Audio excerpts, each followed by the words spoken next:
Let's move on to the weather now. More than 20 flood warnings are in force across southwest England tonight, with heavy rain causing river levels to rise. It follows widespread snow over the weekend, which brought large parts of Cumbria to a standstill. Up to 30 centimetres fell in the worst affected areas. Dozens of schools were closed and thousands of properties lost power overnight. Well, in a moment, we're going to be having the latest from Somerset, where the heavy rain is already causing problems. But first, let's go to our North of England reporter, Amy Welch, who's in Ulverston in Cumbria with the latest there. Amy. Well, it is actually a lot warmer now here than it was, but freezing temperatures overnight caused the RAC to dub this Ice Rink Monday. In a minute, we turned off the motorway and onto the A roads of the Lake District. Driving conditions became really quite dangerous. Cars were struggling to pass each other in some places, and many vehicles were still abandoned after being left here over the weekend. And there is a warning tonight to take extra care when driving. Better still, don't drive at all. It's Monday morning, but nobody's moving. And after a weekend of severe snow across Cumbria, commuters who'd been forced to abandon their cars came back to collect them. It was almost a foot when I was walking to work.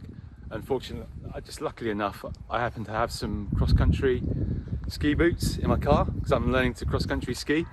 It's just a shame I didn't own any skis. 30 centimetres of snow fell on Saturday. Police declared a major incident and people with medical emergencies needed mountain rescue to get to hospital. It's getting better now from what I've seen, but the roads were just impassable.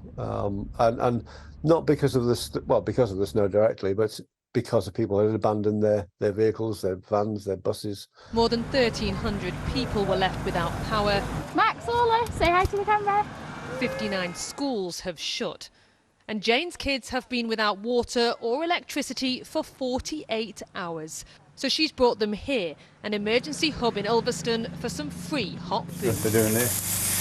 I'm not bothered about myself, but the kids are freezing and we're all on mattresses on the floor in my front room. Took my son in with me because the nursery was closed, so I went to drop him off and then they said it was closed, so I've rang my boss and they said I could take him in with me. So he's been to primary school today at 3. It's the weight of the snow which has caused trees like this to bend over, bringing the power lines down with them. And it'll take the team several hours to remove these ones and replace them with new ones. 600 homes are still without power, and while many roads have now been cleared, some rural communities are difficult to reach. Today it's been very difficult to get access to a lot of those areas, so it's been very, very challenging conditions.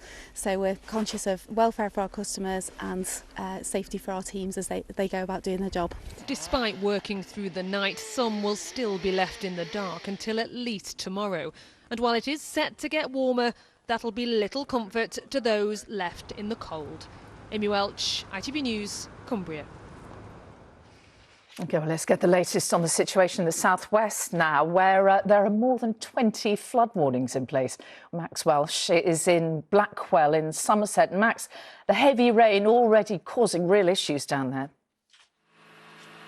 Yeah, that's right. We had this Met Office warning for heavy rain, but no one expected it to be quite this severe. I'm in Blackwell, as you said, where heavy flooding has led to the effective closure of this road behind me. When we arrived, there was a car that was totally submerged. It had to be hauled out and recovered, but it's incidents like this will be taking place right across Somerset. As you said, more than 20 flood alerts taking in place this evening. One of the worst affected areas is around Glastonbury, where some people in low-lying properties have been asked to move to safety and turn off their gas and electric supplies.